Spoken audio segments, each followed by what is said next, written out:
नमस्कार शेतकरी मित्रांनो, आपल्या सगळ्यांचं शेती व दूध व्यवसाय चॅनलमध्ये स्वागत आहे।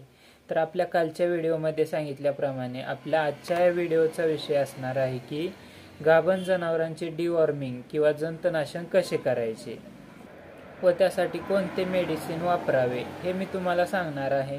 तेव्हा व्हिडिओ शेवटपर्यंत बघा आणि अशीच माहिती पाहण्यासाठी आपल्या चॅनलला सबस्क्राइब करा, म्हणजे अशीच माहिती मी तुम्हाला पोहोचवू शकेल।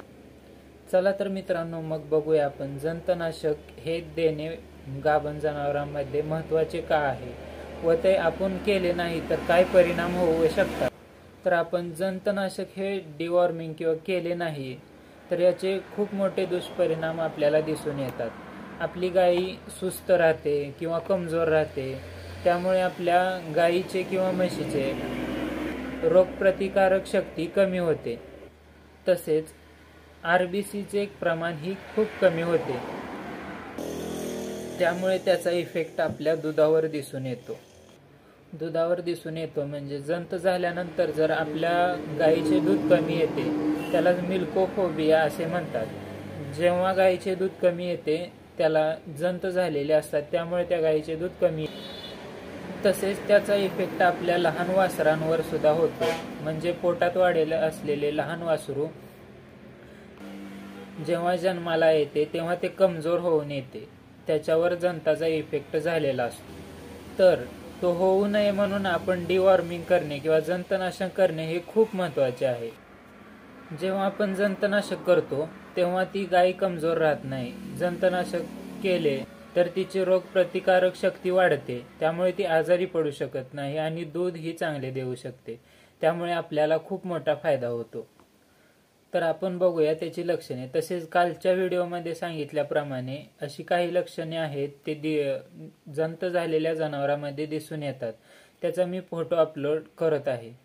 तर त्याच्या डोळ्यातून पाणी येणे किंवा गायीच्या डोळ्यातून पाणी येणे, तिला पोट सुटणे किंवा त्याच्या अंगावर चमक दिसून येत नाही, तर ही काही अशी काहीच लक्षणे दिसून येतात।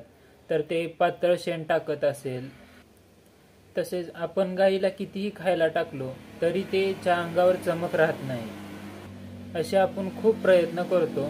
म्हणून जंतनाशक करणे हे त्यामुळे खूप महत्त्वाचे आहे। आता बहुतेक तरी मुरघास किंवा ओला चारा टाकतो आपण, त्याच्यामुळे त्यांच्या पोटात जंत वाढू शकतात। तसेच मुरघास हा त्याच्यावर बुरशी आलेला मुरघास वापरल्याने सुद्धा खूप जंत वाढ होऊ शकते। मुरघास वापरताना आपण बुरा लागलेला किंवा बुरशी आलेला मुरघास वापरू नये, त्यामुळे आपल्याला खूप मोठा परिणाम दिसून येतो आपल्या जनावरांमध्ये। त्यामुळे बुरशीनं आलेला मुरघास वापरणे हे खूप महत्त्वाचे आहे त्याच्यात सुद्धा। त्यामुळे डिवॉर्मिंग करावे लागते ज्याला आपण मुरघास वापरतो त्या जनावरांमध्ये किंवा गायींमध्ये। तर याच्यात आपण कोणकोणती औषधे वापरणार आहे हे मी तुम्हाला सांगतो। तर याच्यावरती मी स्क्रीनवरती दाखवत आहे औषधे, तरीही आपण गाभ जनावरांमध्ये वापरू शकतो।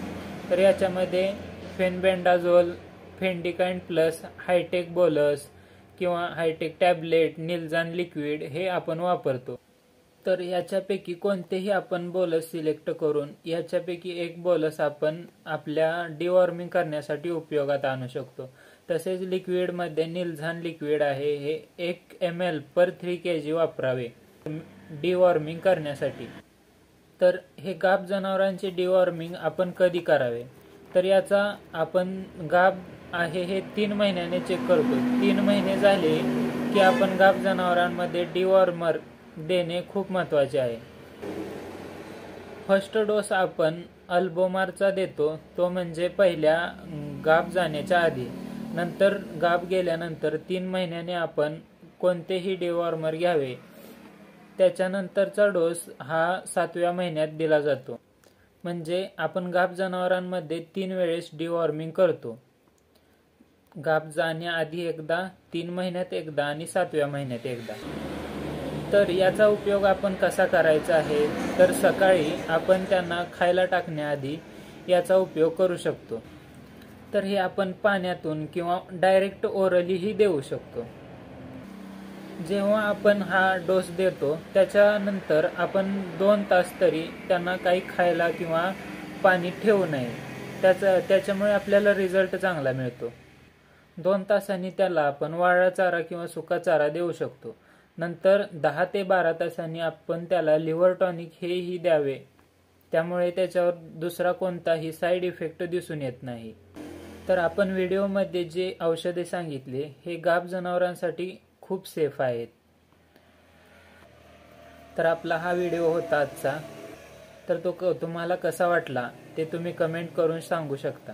तसेच आपल्या काही समजले नसेल तर आपण कमेंटमध्ये सांगू शकता. तर असेच नवीन माहिती आपल्याला मिळवण्यासाठी तुम्ही आपल्या चॅनलला शेती व दूध व्यवसाय या चॅनलला सबस्क्राईब करा आणि लाईक करायला विसरू नका. म्हणजे मी अशीच माहिती तुमच्यापर्यंत पोहोचवू शकेन. धन्यवाद.